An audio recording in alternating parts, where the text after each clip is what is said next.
Renting your first apartment involves several steps. Budget planning. Determine your budget by considering monthly rent, utilities, and other expenses like groceries and transportation. Research and location. Research various neighborhoods, considering factors like safety, proximity to work or school, amenities, and public transportation. Apartment hunting. Start searching for apartments through online platforms, real estate websites, or working with local real estate agents. Schedule viewings for units that meet your criteria. Documentation. Prepare necessary documents such as identification, proof of income, employment verification, and references. Landlords often require these to evaluate potential tenants. Visit and inspect apartments. Visit the apartments you're interested in and inspect them thoroughly for safety, amenities, maintenance, and overall suitability.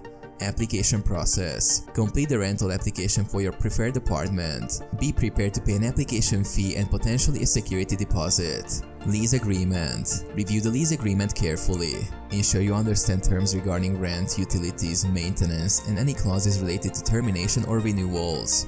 Move-in. Once approved, schedule a move-in date. Conduct a walkthrough with the landlord before moving in, noting any existing damages, and document them to avoid disputes when moving out. Utilities and setup. Set up utilities in your name before moving in to ensure a smooth transition.